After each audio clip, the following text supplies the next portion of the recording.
드리도록 하겠습니다. 이제 주신 본문의 말씀으로 설교를 하고자 합니다.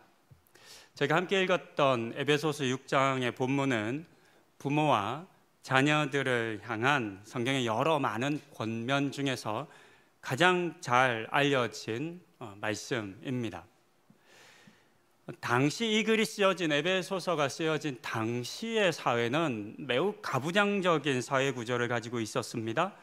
또 시족사회 위주의 대가족 중심의 시대였기 때문에 그때 그들에게 전해진 성경의 많은 권면들이 오늘날 우리에게 조금 안 맞는 부분들도 꽤 많이 있습니다. 그렇기 때문에 우리는 성경의 본문을 읽고 이해하고 적용할 때 그 속에 담겨져 있는 의미에 상당히 많은 신경을 써야 합니다. 오늘의 본문의 말씀 또한 저는 좀 그런 의미가 있다라고 생각합니다. 겉으로 드러나고 있는 단어 그 자체에 너무 익숙하게 해석하는 것이 아니라 그 단어가 가진 더 깊은 의미가 무엇인지를 발견하고 그 속에서 우리를 향한 부모로서의 또 자녀로서의 삶에 대한 권면으로 받는 시간이 되기를 소망합니다. 저희가 이 말씀을 볼 때 가장 먼저 주목해 보아야 할 문장은 주 안에서라고 하는 문장입니다. 4절에 보시면 이 문구가 쓰여져 있지 않습니다. 그러니까 1절에는 쓰여져 있고 4절에는 안 쓰여 있으니까 이건 자녀들에게만 해당하는 권면이다. 자녀들은 주 안에서 해야 돼 라고 해석하시면 안 됩니다. 왜냐하면 에베소서의 전체 주제가 주 안에서 생각하고 말하고 행하고 살아야 한다라고 하는 권면이기 때문입니다. 에베소서를 한번 이런 관점에서 읽어보시면 도움이 되실 것 같습니다. 주 안에서와 같은 표현이 얼마나 많이 쓰여졌냐라고 한번 찾아보는 관점입니다. 그리스도 예수 안에서, 예수 안에서, 그리스도 안에서, 사랑 안에서, 주 예수 안에서와 같은 의미의 문장이 에베소서에서는 37번이나 반복되어 쓰여졌습니다. 그런 점에서 오늘의 본문을 저희가 보고 있는 이 부모와 자녀에 대한 권면 또한 자녀에게만 주 안에서 행하라 라고 말하는 것이 아니라 부모들을 향해서, 이 글을 읽는 모든 이들을 향해서 주 안에서 우리는 어떤 부모와 자녀의 관계를 맺어야 하며 각자에게 어떤 삶의 모습과 행위가 있어야 하는지를 권면해 준 것으로 받을 수 있겠습니다. 주 안에서라고 하는 이 단어가 갖는 의미도 있을 겁니다. 저는 크게 두 가지를 생각해 보았습니다. 첫 번째는 자신의 생각대로 하지 말라는 의미일 것입니다. 더하여 세상의 뜻대로도 하지 말라는 의미라고 생각합니다. 사람이 정하고 오늘날 이 시대가 정하고 세상이 규정한 대로의 부모와 자녀에 대한 관계가 있을 겁니다. 그런 것과는 다르다라고 지금 말씀하시기 위해서 그리스도 예수 안에서 새롭게 맺어야 할 관계, 또 그 속에서 행해야 할 것이 무엇인지를 들려주는 말씀이겠습니다. 그리고 주 안에서의 라고 하는 이 단어가 가지고 있는 두 번째 의미는 저는 그것은 가족의 확장이라고 생각합니다. 여러 번 나누었지만 교회는 예수님께서 맺어주신 부모와 자녀 그리고 형제와 자매의 관계로 시작되었습니다. 십자가에 달리신 예수님께서 어머니 마리아를 향해 요한을 보시면서 이제 당신의 아들입니다 라고 하셨습니다. 또한 제자 요한을 향해서는 어머니 마리아를 가르치며 이제 내 어머니다 라고 하셨습니다. 이렇게 남의 자녀가 나의 자녀가 되었고 남의 부모님이 나의 부모님이 되었습니다. 이것이 교회이고 이것이 예수님으로 말미암아 시작된 새로운 관계입니다. 이 사실을 우리는 기억하는 것이 매우 중요합니다. 그리고 이 새로운 관계에서 우리의 관계를 맺어가야 합니다. 그렇게 할 때야 비로소 우리는 나만, 내 가족만, 내 자녀만, 내 부모만이라고 하는 이기적인 생각과 삶에서부터 벗어날 수 있기 때문입니다. 급격히 도시화되었습니다. 그리고 그와 함께 핵가족화가 이루어졌습니다. 이를 통해서 우리는 마을과 공동체를 많이 잃고 말았습니다. 그리고 그 속에서 동시에 그동안 맺어왔던 수많은 관계들이 있습니다. 마을의 어른이 나의 어른이 되는 관계였죠. 어렸을 때 기억이 납니다. 제가 어렸을 때 얘기를 자꾸 많이 하니까 참 힘들게 살았나 보다. 어제도 셀 모임 하는데 그렇게 얘기하시더라고요. 우리 장로님께서 개인용 그 지게를 가지고 있다는 얘기를 하셨는데 저도 지게 접었다고. 근데 제 나이 때는 안 접어야 정상인데 이런 얘기를 하셨어요. 어렸을 때 산 기슭에, 산 중턱에 그렇게 넉넉하지 못한 사람들이 함께 어울려 살고 있었습니다. 저희 집은 아버지가 직접 다 그 나무와 그 시멘트 벽돌로 지은 집에서 큰 방 하나에서 그냥 온 가족이 먹고 살았던 그런 때였습니다. 그런데요, 동네에 나가서 제가 나쁜 짓 하고 좀 개구진 장난을 치고 이러면 저희 부모님이 아닌 동네 아저씨가 불러서 혼을 내세요. 여기 너 그러면 안 된다고. 그런데 그때는 그렇게 동네 아저씨가 혼을 내는 것도 그냥 들었어요. 그게 너무 당연하다고 여겼어요. 동네 아저씨지만 그냥 동네 아저씨가 아닌 마치 부모님과 같이 여기면서 살았던 기억이 납니다. 그런데 오늘날 어떻죠? 오늘날 아파트 주민이 어떤 자녀 불러서 야단치거나 혼내면 어떻게 되죠? 불려가십니다. 경찰 옵니다. 그렇죠? CCTV 확인하죠. 시대가 많이 바뀌었습니다. 마을과 공동체를 잃었고 동시에 그 속에서 맺어왔던 수많은 어른들과 형제와 자매의 관계도 우리는 다 잃고 말았습니다. 대신에 마치 야생의 삶을 살아가는 것처럼 다른 가정과 사람들로부터 나와 가족을 안전하게 지켜야만 한다라고 생각하는 사람들이 급속히 늘어가고 있습니다. 이웃과 더불어 살고 서로 도우며 사는 관계가 아닌 있어도 없는 것 같은 관계, 그러니까 대면대면한 관계를 우리는 보통 이웃과 함께 맺고 살아갑니다. 심지어는 적대적인 관계를 맺으며 살아가는 경우가 참 많습니다. 아파트에 생활하시는 분들 위아래 집과 평안하십니까? 위아래 집이 원수가 굉장히 많더라고요. 층간소음 때문에. 너무나 안타까운 일이고 또 많은 것을 잃고 우리는 살아가고 있다라고 말할 수 있을 것 같습니다. 그런 점에서 우리 그리스도인들은 다시 확장된 가족의 공동체를 이루어야만 하겠습니다.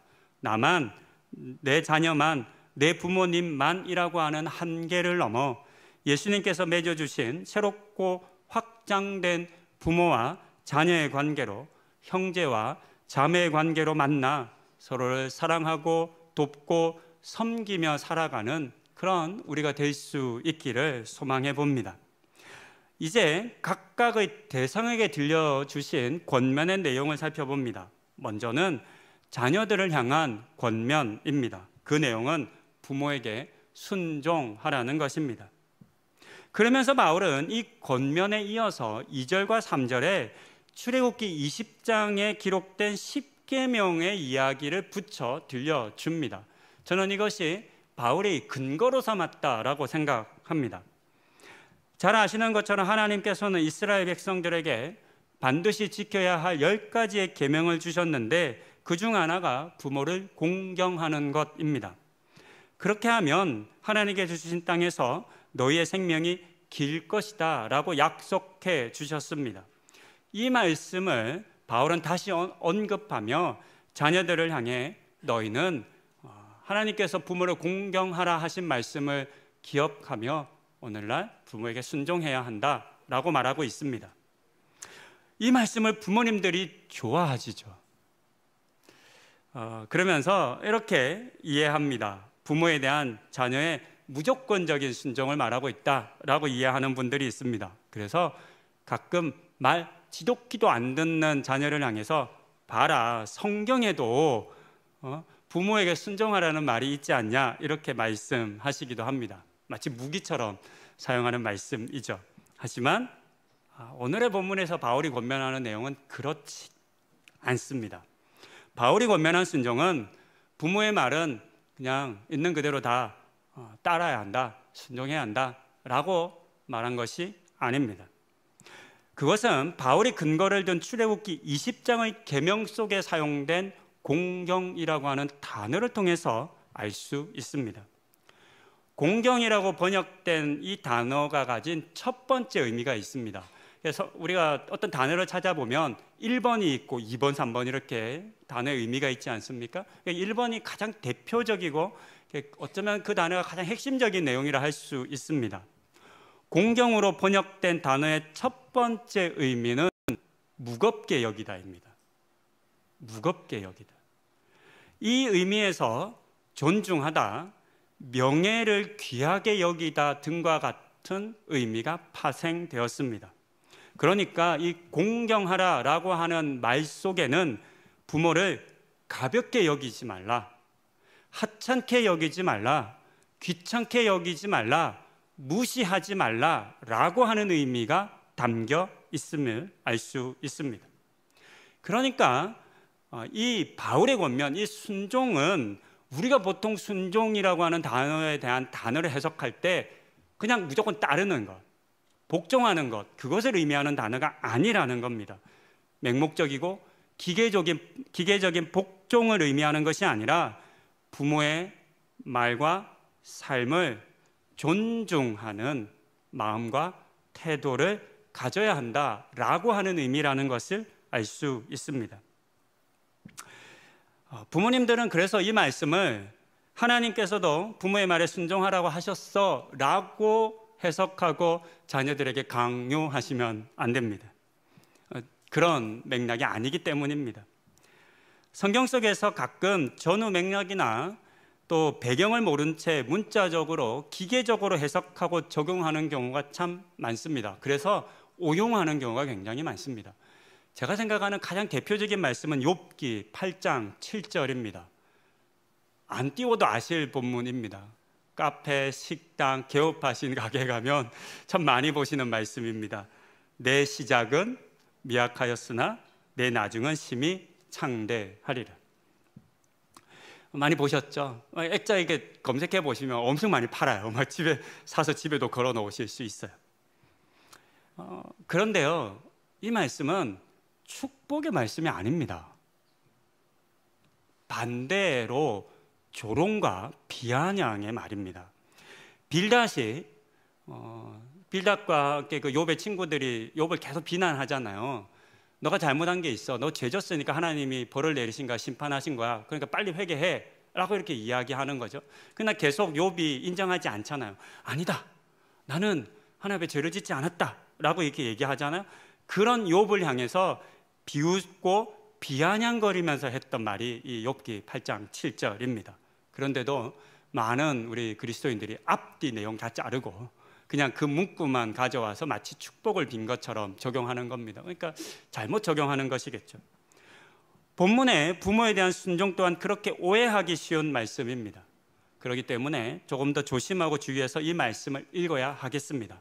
그리고 이 말씀은 부모님들이 자녀에게 쓰는 말이 아닌 거죠. 자녀들이 이 말씀을 읽으면서 스스로에게 이 말씀대로 내가 살고 있는지를 잘 돌아보고 점검해야 하겠습니다. 그러니까 부모의 말하는 대로 그대로 내가 따라야지, 내가 잘 따르고 있나 라고 하는 것을 점검하는 것이 아닙니다.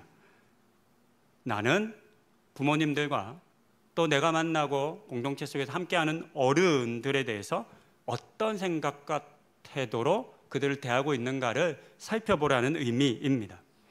오늘날 우리의 부모님들과 어르신들은 참 많은 고난과 함께 살아오셨습니다. 우리 어른들이 살아오셨던 이 땅의 삶이 그만큼 어려웠기 때문입니다. 일제강점기와 한국전쟁 그리고 전후의 극심한 가난의 고난 속에서 자녀 세대인 우리를 정말 힘겹게 양육하셨습니다. 그 긴 시간 속에 담긴 말로는 다 표현할 수 없는 아픔과 고통을 우리 자녀 세대가 먼저 이해하고 존중해 드려야 하겠습니다. 그들이 살아온 지금까지의 삶에, 우리 어르신들이 살아온 지금까지의 삶을 무겁게 여겨드리는 겁니다. 더하여 급변하는 사회에 적응하지 못한 채 우리 어르신들이 살아갑니다. 그래서 과거의 경험과 지식으로 말하는 경우가 참 많은 것 같습니다. 1부 때 제가 아들 서준이와 함께 명동에 햄버거 먹으러 가서 겪은 일에 대한 얘기를 짧게 나누었습니다. 짧게 나누자면 평일날 아이랑 같이 서울에 가서 뭐 어떤 날인지 잘 모르겠지만 어쨌든 평일날 아이랑 서울에 가서 서준이가 햄버거 먹고 싶다 그래서 12시 반쯤에 명동에 있는 맥도날드를 갔어요. 정말 100명도 넘게 있는 것 같더라고요. 요즘 주문 어떻게 하시는지 아시죠? 사람이 만나서 주문하는 게 아니라 기계, 키오스크라고 부르는 기계에서 주문을 하는데요. 기계가 한 5대쯤 되더라고요. 그래서 제가 줄을 섰어요. 제가 차례가 와서 누르는데요. 땀이 이제 삐질삐질 나기 시작하고 너무 복잡한 거예요. 그리고 더 놀라운 건 그냥 혼자였으면 차가 한 7명 살 텐데 뒤에 한 10명쯤 줄 서 있어요. 젊은 사람들이. 이게 막 가슴이 터질 것 같아요. 땀이 삐질삐질 나고 안 돼요. 그래서 제가 빨리 서준이를 불렀어요. 그러면서 뭐라 그랬냐면 서준아 너 먹고 싶은 거랑 아빠는 아무거나. 그래서 아무거나 먹었어요. 근데 참 놀라운 건 서준이는 그냥 바로 하더라고요. 저 이제 50대 초반밖에 안 됐거든요. 그때는 40대였어요. 그런데요, 이 변화하는 속도와 새로운 이 시대에 살아가는 삶의 방식에서는 이미 50대만 돼도 뒤처집니다. 그러니까 우리 어르신들이 60대, 70대, 80대가 되신 어르신들이 뒤처질 수밖에 없어요. 그건 너무나 당연해요. 그런데 저도 아들에게 하는 말이 늘 어떤 말이에요? 제 경험, 어렸을 때 지게졌던 거 얘기하는 수밖에 없는 거잖아요. 제가 서준이가 이제 대학을 가야 되잖아요. 고등학생이다 보니까. 그러니까 이제 대학에 대한 이야기를 아무래도 많이 해요. 그런데요, 제가 서준이랑 대화를 하면 턱 막히는 게 있어요. 저 학력고사 봤거든요. 학력고사 세대가 그 수능한 지가 벌써 20년도 더 넘었는데 그 세대의 아이들과 대학 입시에 대해서 말을 할 수가 없는 거예요. 하면 그냥 다 옛날 얘기밖에 안 되는 거죠. 하나도 요즘 아이들에게 의미 없는 무의미한 얘기를 하고 있는 거죠. 그런데 이와 같은 경험은 우리도 경험하지 않습니까? 우리 어른 세대들과 함께 이야기할 때. 그런데 그럴 때 우리의 반응, 우리의 태도가 어떤지를 살펴보아야 합니다. 급변하는 사회에 적응하지 못한 채 과거에 사로잡혀 과거의 경험과 지식으로 말하는 우리의 부모님들과 어른들을 혹 우리는 귀찮게 여기고 있지 않은가요? 그들의 삶의 이야기들을 무시하고 있지는 않은가요? 이런 우리의 모습들을 점검해 보아야 합니다. 그렇게 오늘 나에게 어쩌면 잔소리처럼 들릴 수밖에 없는 그런 이야기를 들을 때, 그렇다 하더라도 우리 어른들이 지나온 삶에 대해서, 그들의 이야기에 대해서 우리는 가볍게 하찮게 여기는 것이 아니라 무겁게 들어드리는, 인정해드리는 그런 삶의 태도와 자세가 필요하겠습니다. 그것이 첫 번째로 자녀들에게 순종하라고 말하는 것의 참 의미입니다. 이제 두 번째, 부모에게 주신 권면을 봅니다. 이 내용을 담고 있는 사절을 보면 두 부분으로 나눠져 있습니다. 첫 번째는 노엽게 하지 말라는 권면이고 두 번째는 양육하라라고 하는 권면입니다. 이 권면도 단어를 우리가 좀 유의해서 살펴보아야 합니다. 노엽게 하다라고 번역된 단어의 원 의미는 화를 불러일으키다라는 뜻입니다. 쉽게 설명드리면 어떤 상황이나 여건을 조정하거나 이런저런 일을 행하여 말을 하여 사람의 마음을 흥분시키고 화를 불러일으키는 것을 의미하는 단어입니다. 우리나라 말에 이것을 딱 표현하는 그런 딱 적확한 말이 있습니다. 어떤 말이냐면 속을 살살 긁는다라는 표현의 말입니다. 그 정도의 의미입니다. 자녀들의 속을 살살 긁어서 그들을 분노케 하는 것, 화나게 하는 것 하지 말라는 의미입니다. 그런 점에서 개역 개정판 우리말 우리가 보통 보는 이 성경보다는 공동번역 성경이 그 의미를 좀 더 잘 전달합니다. 공동번역 개정판으로 한번 읽어드립니다. 어버이들은 자녀의 마음에 상처를 입히지 말고 주님의 정신으로 교육하고 훈계하며 잘 기르십시오. 이제 어떤 의미인지 좀 더 정확히 이해가 되실 것 같습니다. 부모나 어른들은 아직 어리고 미숙한 자녀들을 조롱하거나 무시하거나 상처를 입히는 것을 당연하게 여기시면 안 됩니다. 그것은 주 안에서 마땅히 행해야 할 자녀에 대한 바른 태도와 자세일 수 없습니다. 자신의 자녀를 인정하고 존중하기보다는 자꾸만 깎아내리시는 부모님들과 어르신들이 있습니다. 넌 못해. 내가 할 줄 아는 게 뭐야? 그럴 줄 알았어. 차라리 내가 너보다 더 나아. 잘해. 등과 같은 말을 하는 부모님들이 계십니다. 이런 말을 듣고 자란 자녀들은 어떤 생각을 할까요? 어떤 기분이 들까요? 아, 부모님조차도 나를 인정하지 않으시는구나. 나는 정말로 무능력하고 하찮은 존재인가 보다 라고 혹 생각하게 되지는 않을까요? 부모와 어른들은 자녀들에게 그렇게 하지 않으셔야만 합니다. 오히려 칭찬하고 격려하셔야 합니다. 비록 세상적인 기준에서는 부족할 수 있습니다. 공부를 못할 수도 있습니다. 그럼에도 불구하고 내 자녀, 우리 공동체의 자녀들을 마음껏 격려해 주셔야 하고 위로하고 용기를 북돋아 주셔야 합니다. 이렇게 말씀드리면 목사님 그렇게만 하면 안 된다고 말하실 수 있을 것 같습니다. 아니, 현실을 정확하게 직시할 수 있도록 해줘야 되고 부모가 바른 말을 해줘야죠. 어떻게 늘 좋은 말만 해줘요? 라고 말씀하실 수 있을 것 같습니다. 그런데 오늘의 본문에서 두 번째로 이어지는 양육하라라고 하는 말씀을 우리가 알게 되면 그렇지 않다는 권면이라는 것도 알 수 있습니다. 두 번째로 한 권면은 양육하라입니다. 이 단어의 의미가 매우 중요합니다. 양육하라고 번역된 이 단어의 원뜻은 영양을 공급하다입니다. 영양을 공급하다.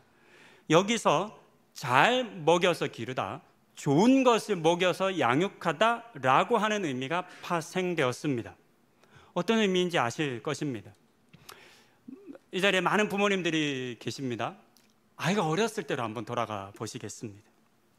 아이가 태어났을 때 모유 먹이면 좋지만 또 안 돼서 분유를 먹여야 할 때가 있을 겁니다. 어떤 분유 먹이셨어요? 시중에서 제일 싼 거 사서 먹이셨나요? 아니죠. 경제력이 허락하는 만큼 이왕이면 골드자 붙은 거. 옛날 어르신들은 그러셨죠. 요즘은 임페리얼, 슈페리얼 온갖 단어가 다 붙어 있습니다. 할 수만 있다면 더 좋은, 더 영양가가 많은 분유를 고르셨을 겁니다. 부모는 고기를 못 먹어도 아이들에게는 한우 사서 먹이지 않으셨습니까? 저희도 보니까 그렇더라고요. 고기 먹고 싶을 때 저희는 미국산 아니면 조금 양보하면 호주산. 네, 아이들 끓일 국거리는 호주산으로 안 끓이셨죠? 한우 사서 끓이셨을 겁니다. 인공조미료 아이들 거에 안 넣으시죠? 안 넣으셨죠? 다들 그러셨습니다. 그렇게 좋은 재료로 최대한 정성껏 요리를 해서 먹이셨을 겁니다. 그런 마음으로, 그런 정성으로 자녀를 양육하라는 권면입니다. 그렇게 해야 우리 자녀들이 자란다는 겁니다. 그런 점에서 저를 비롯한 오늘 이 자리에 계신 많은 부모님들 그리고 어른들이 우리의 자녀들에 대해서 좀 회복해야 할 마음이 있는 것 같습니다. 결혼 후에 자녀를 갖기를 기도하고 바라는 부부들이 참 많습니다. 근데 자녀가 잘 안 생기는 그런 부부들이 있습니다. 우리 교회도 꽤 있습니다. 그럴 때는 자녀를 주시기만을 간구합니다. 마치 한나처럼 하나님 정말 아이를 주시기만 하면 제가 정말 하나님께 이 아이 드리겠어요 라고 기도하시는 분들도 참 많으십니다. 그렇게 자녀를 아직 얻지 못하고 기도하시는 분들 우리 교회도 계신데 정말 우리가 그런 분들 꼭 기억하여 함께 기도하고 하나님 자녀 주시기를 간구해야 하겠습니다. 아이가 이제 그런데 생겨납니다. 뱃속에 아이가 생겨. 그러면 어떤 기도하고 어떤 바람을 가지죠? 건강하게만 태어나게 해주시면 감사하다는 기도를 하죠. 태어난 이후에는 큰 병에 걸리거나 사고당하지 않기만을 바랍니다. 그렇게 자녀라고 하는 존재 그 자체에 대한 우리의 사랑이, 부모님들의 사랑이 참 풍성하셨을 겁니다. 하지만 아이들이 자라 청소년이 되고 청년이 된 이후에 이와 같은 우리의 자녀들을 향한 존재론적인 사랑을 우리는 점점 잃어가기 시작합니다. 어느 순간 공부를 잘해야 합니다. 자기 일도 척척 해내야 합니다. 사회에서도 인정받아야 합니다. 부모 말은 철떡같이 믿고 잘 들어야 합니다. 그렇게 존재론적인 사랑은 점점 사라져가고 약해져가고 대신에 기능적인 사랑이 강해지고 맙니다. 혹 우리의 자녀들을 그렇게 바라보고 계신 것은 아니십니까? 스스로에게 우리 부모들이라면 한번 돌아보아야 하겠습니다. 그러면서 하나님께서 우리에게 주신 그 자녀들의 첫 마음을 우리 부모들이 한번 회복하면 좋겠다라는 생각을 해보았습니다. 지금까지 자녀와 부모에 대한 각각의 권면의 내용을 간단히 보았습니다. 먼저 자녀들은 부모와 어른들에 대한 공경의 마음을 회복해야 합니다. 존중해 드려야 합니다. 그리고 부모들은 자녀들을 노엽게 하는 것, 지적하고 책망하는 것이 아닌 그들을 좋은 말과 격려와 칭찬으로 양육하셔야 합니다. 이것이 주 안에서 새롭게 맺어진 부모와 자녀의 관계 속에서 이루어져야 한다라고 하는 사실을 우리는 이 본문을 통해서 알 수 있었습니다. 그리고 저는 본문의 말씀에서 한 가지 내용을 더 생각해 보았습니다. 그것은 내용이 아니라 표현의 방식입니다. 자녀에게는 해야 한다라고 하는 적극적인 행함에 대한 권면이 먼저 주어졌습니다. 자녀에게는 금지에 대한 명령이 없습니다. 반면 부모에게는 하지 말라는 금지가 먼저 사용되고 있습니다. 저는 이와 같은 행함과 금지의 내용을 이렇게 한번 해석해 보았습니다. 자녀들에게 부족한 것이 있습니다. 그것은 부모에 대해서 자녀들은 그다지 많이 생각하고 행하지 않는다는 것입니다. 우리는 모두 누군가의 자녀들입니다. 그렇죠? 그리고 자녀된 우리라면 대부분은 다 동의하실 것 같은데 자녀들은 그렇게 자주 부모를 생각하지는 않습니다. 안 하는 것은 아니지만 그렇다고 적극적으로 부모를 생각하고 어른들을 생각하고 돌보는 자녀는 그렇게 많지 않은 것 같습니다. 나는 아닌데, 나는 우리 부모님 늘 생각하고 잘 돌보는데 라고 생각하시는 분들이 있으시다면 칭찬해드리고 싶습니다. 그 이상한 거 아니고 잘하시는 겁니다. 그렇게 해야 합니다. 계속 그렇게 하시면 좋겠습니다. 반면 그래, 나는 부족해, 나는 충분히 우리 부모님을 잘 공경해드리지 못한 것 같아 라고 생각되시는 분들이 있다면 이 본문의 권면을 좀 더 적극적으로 부모를 공경하는 삶을 살라, 행하라 라고 하는 권면과 도전으로 받으면 참 좋겠습니다. 반대로 부모에게는 금지를 권면하고 있습니다. 왜 그럴까요? 이유는 오늘날 부모는 너무 많이 자녀들을 생각하고 자녀들의 삶에 개입되어 있고 묶여 살기 때문입니다. 심지어는 성인이 된 자녀들에게까지 수많은 말씀과 개입을 행하십니다. 취업, 결혼, 생활, 집 구입, 온갖 것을 다 개입하고 있으십니다. 아이가 어릴 때는 그럴 수밖에 없습니다. 당연히 아이가 어릴 때는 아이들의 모든 것에 개입해서 돌보아 주어야 합니다. 하지만 아이는 자랍니다.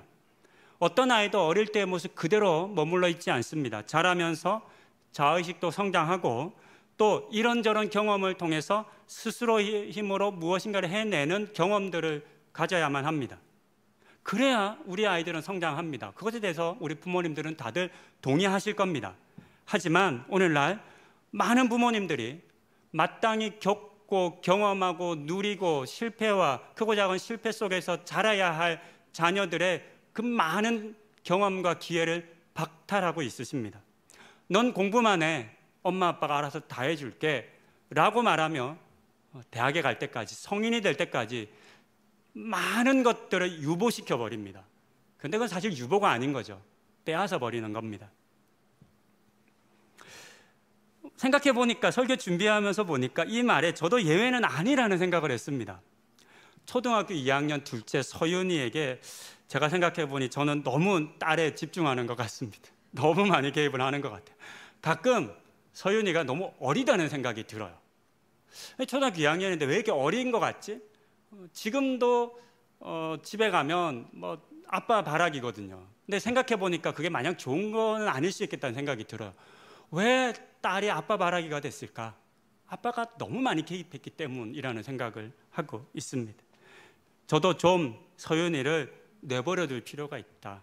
스스로 할 수 있도록 도전하고 자극할 필요가 있다라는 생각을 해봅니다. 이 점을 우리 성도님들께서도 꼭 한번 생각해 보시면 좋겠습니다. 내가 너무 많이 자녀의 것을 대신 행하고 있는 것은 아닌가. 그래서 오늘의 본문이 먼저 부모들을 향해서 금하라고 이렇게 권면하고 있는 것 같습니다. 자칫 우리의 자녀들이 잘 건강히 자라지 못하는 이유가 너무 빨리 자라게 하려는 부모의 욕심 때문일 수도 있을 것 같습니다. 발묘조장이라고 하는 사자성어가 있습니다. 혹시 아시겠어요? 한자를 아시는 분들은 쉽게 파악이 되실 것 같은데요. 벼가 빨리 자라게 하려고 싹을 뽑아 들어 올렸다는 어리석은 농부에 대한 이야기에서 나온 고사성어입니다. 이 이야기를 들으면 다들 농부를 비웃을 겁니다. 아니, 자라기를 기다려야지, 그렇게 뽑으면 죽고 말지 라고 우리는 다들 알고 있고 그렇게 생각합니다. 그래서 농부를 비웃습니다. 하지만 어쩌면 우리가 아이들에게, 우리의 자녀들에게 그렇게 할 수 있습니다. 우리도 자녀들이 빨리 자라기를 바라며 그들의 삶을 말로, 행동으로 잡아당기고 있는 것인지도 모릅니다. 그런 점에서 본문이 부모들에게 먼저 금지의 권면을 들려준 것을 조금은 더 귀 기울여 듣는 우리 부모들이 되어야 하겠습니다. 말씀을 정리합니다. 오늘 우리가 맺고 있는 부모와 자녀의 관계, 형제와 자매의 관계는 주 안에서 새롭게 맺어지고 확장된 관계입니다. 이 사실을 인정하고 기억하는 우리가 되어야 하겠습니다.